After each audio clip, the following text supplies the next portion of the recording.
Good morning बच्चों, welcome to my Hindi class. देखिए chapter 4 गुरु दक्षिणा। मोहनदास महात्मा गांधी कैसे बने, यह एक लंबी कहानी। यह कहानी शुरू होती है दक्षिण अफ्रीका से। जब पहल मोहनदास दक्षिण अफ्रीका नौकरी करने गए तब वहां रहने वाले भारतीय लोगों की दुर्दशा देखकर वह दुखी हो गए। उन्होंने महसूस किया कि मातृभाषा से आत्मीय कोई दूसरी भाषा नहीं है, लेकिन जिन लोगों के बीच में हमें रहना पड़े उस भाषा का ज्ञान होना भी जरूरी है।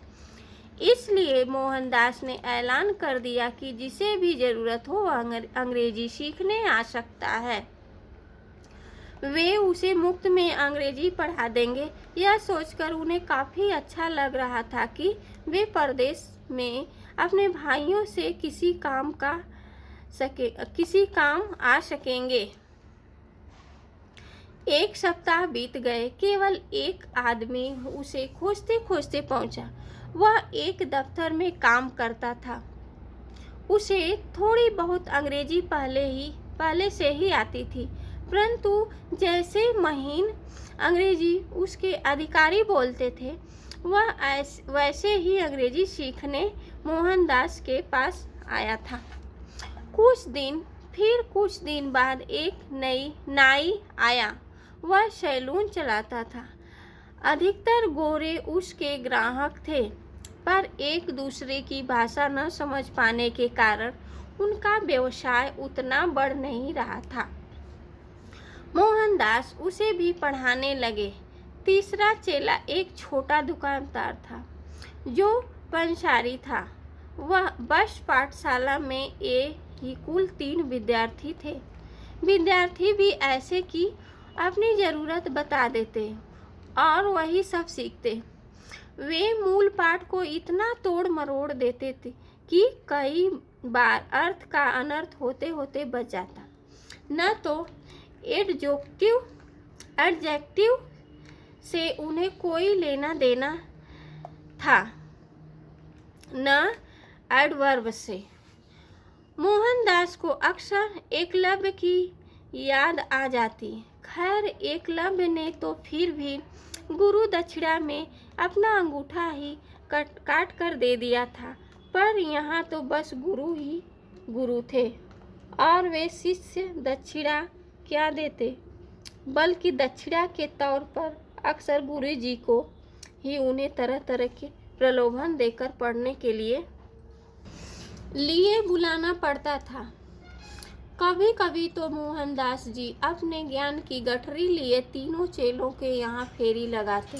कभी देखते नाई किसी गोरे की हजामत बना उसे और अधिक गोरा बनाने में इतना तन्मय है कि उसे गुरुजी के आने का पता ही न चला, या फिर उसे पढ़ाने की बजाय गुरुजी की उसके ग्राहकों और उसके बीच की दुभाषिए का काम कर रहे हैं।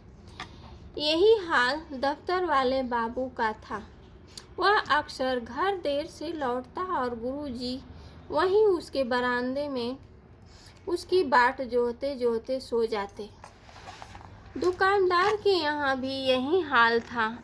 जगह थोड़ी होने की वजह से गुरुजी की सड़क पर ही खड़े खड़े उसे पढ़ाना भी क्या, दाल को अंग्रेजी में क्या कहते हैं, हल्दी को क्या कहेंगे, आदि।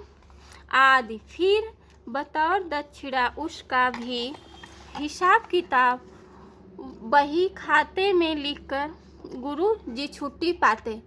तो यह थी कि गुरु जी की पाठशाला। लेकिन गुरु जी को संतोष था कि आखिर में जब तीनों शिष्यों ने अपने गुरु जी को रिटायर कर दिया, तब तक नाई थोड़ा बहुत गिटर पिटर करना सीख गया था। दफ्तर का बाबू pardon me, excuse me, fine कहकर अपना सिक्का जमाने लगा था।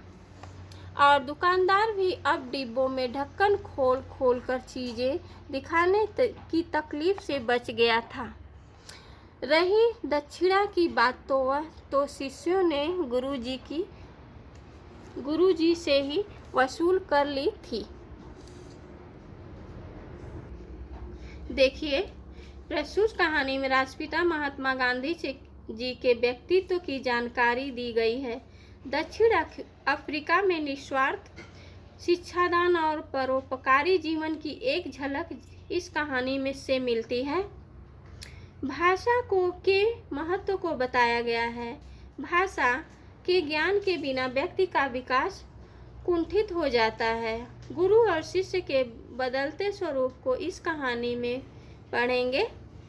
गांधी जी के मात्र 3 शिष्य थे। तीनों ही शिष्य अपनी आवश्यकता अनुसार अंग्रेजी भाषा सीखना चाहते थे। इन 3 शिष्यों का उद्देश्य एक ही था, अपनी आमदनी को बढ़ाना।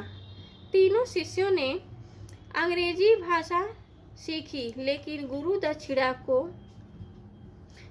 स्वरूप कुछ नहीं दिया, बल्कि गांधी जी से काम लेते रहे। इन सब शिष्यों से अच्छे तो एकलव्य थे, जिन्होंने दक्षिणा स्वरूप अपना अंगूठा ही दे दिया था। अब आप लोग शब्दार्थ लिख के रखिएगा और क्वेश्चन आंसर जितना हम भेजते हैं सब आप लोग लिख के रखिएगा। थैंक यू बच्चों।